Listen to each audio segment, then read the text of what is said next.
And then there were three. If you don't know me, I'm Jill, your Generation Jones BFF, and I'm back with some more hot takes about the Golden Bachelorette. First of all, let me tell you why I think I'm uniquely qualified to talk about this. So, I was married originally, I got married in my early 20s, and I was married for almost 24 years. I got divorced, and I was back in the dating pool in my late 40s, early 50s for 7 years. I got remarried. I met my current husband when I was 52. We got remarried when I was 56. I am 60 now, almost 61. So I wasn't in the dating pool in my 60s, but I was in the dating pool in my 50s. And let me tell you, it was absolutely brutal. Here is what Joan should be talking about with these three gentlemen that are left.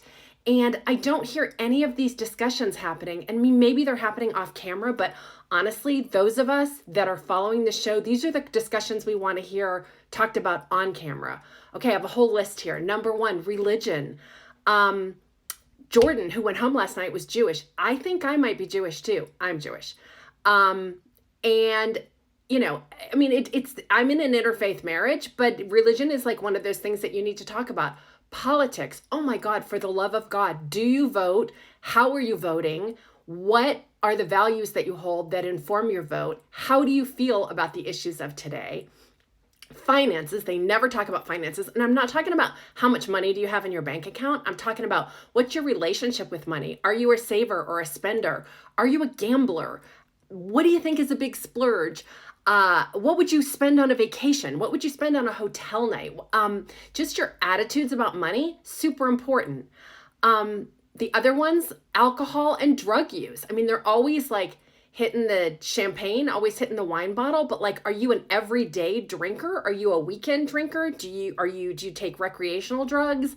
And speaking of drugs, what meds are you on? I want to know what meds you're on. I also want to know how long the men in your family usually live. And then I want to know about how you feel about family support issues.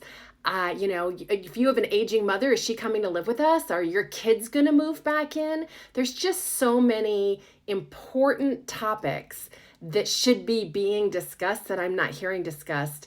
Last, but certainly not least, because I think this is going to be the biggie, is are you going to pick up and move for me? Because she lives in Maryland. Pascal lives in Chicago. Chuck lives in Kansas. She ain't moving to Kansas. And Guy lives in Reno.